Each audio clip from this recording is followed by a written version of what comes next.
So incidentally, even though I was an Army officer, we were actually assigned to the U.S. Navy headquarters in Bahrain, and I had several soldiers who did a tour on Navy destroyers, joining their boarding team.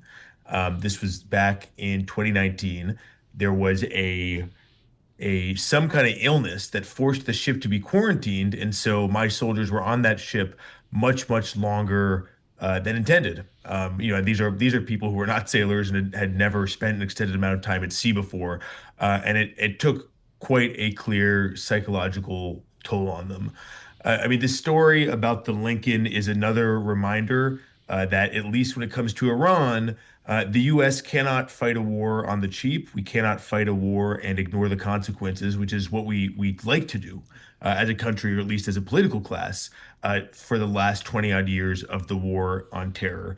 I think this problem and the Strait of Hormuz in general is the problem that Trump just wishes would disappear. But the fact that we are straining our military, including this carrier and its crew, is another sign that basically the status quo is not sustainable, even if Trump says he wants to low key it and basically wait for Iran to collapse from pressure.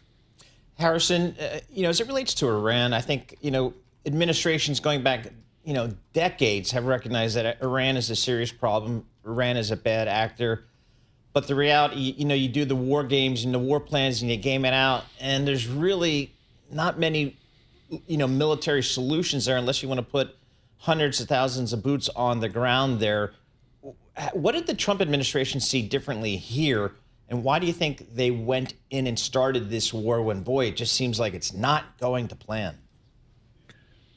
Trump, at least Trump himself, and maybe Hegseth, it made it pretty clear that they expected overnight victory, like they think they got in Venezuela.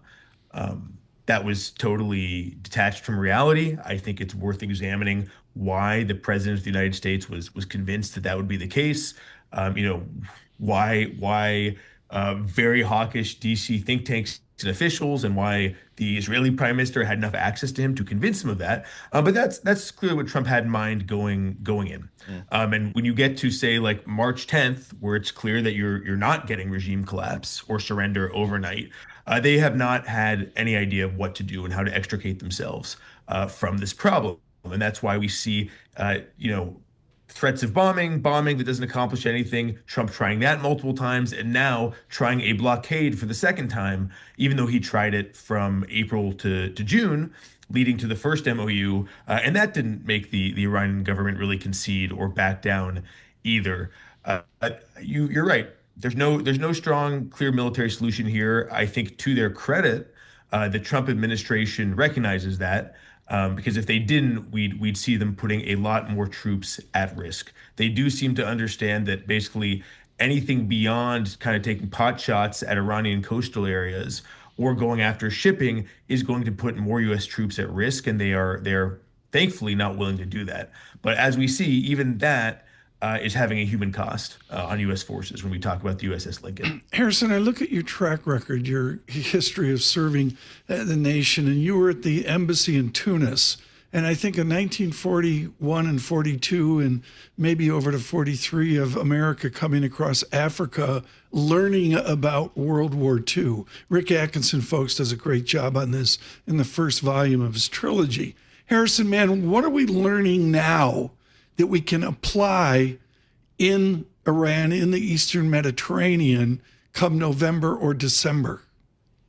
Yeah, an Army at Dawn was required reading for all of us who worked in the military office at that embassy, because it's about the U.S. going to war Yeah. basically totally unprepared and learning a lot of lessons at the cost of tons of U.S. troops getting killed when we figured out how to fight properly. Unfortunately, I think the most important lesson is not something that's going to take months to rectify. Right? It's really don't get into this war in the first place unless you Yeah, either I know have. that. I agree with that, but I don't mean to interrupt, sir. But Major, my man, what I would say is we're in the war now.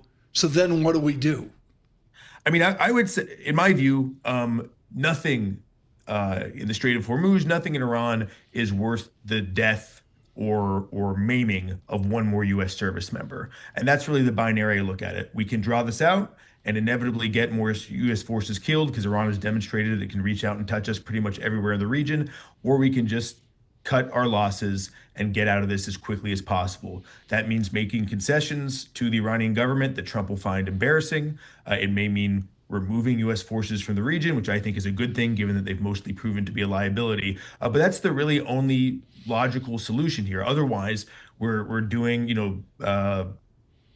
we're like a gambler who can't quit. Trump keeps doubling down, and even though he thinks this is sustainable, there's not just the economic cost. There's the fact that if this blockade doesn't work, if Trump keeps saying I can low-key it and he keeps demonstrating to Iranian leadership that he doesn't feel pressure, well, they can still ratchet up the pressure, not just with economic warfare, but again, by going after more U.S. troops. And there's not really a solution to protect them again, other than either negotiating good faith or moving them out of theater. If we want to talk about fighting to a finish here, there's just not a realistic option. As you said, even escalating militarily, which at this point would mean some kind of ground operation, is far from certain victory and would really entrench us even deeper in this quagmire.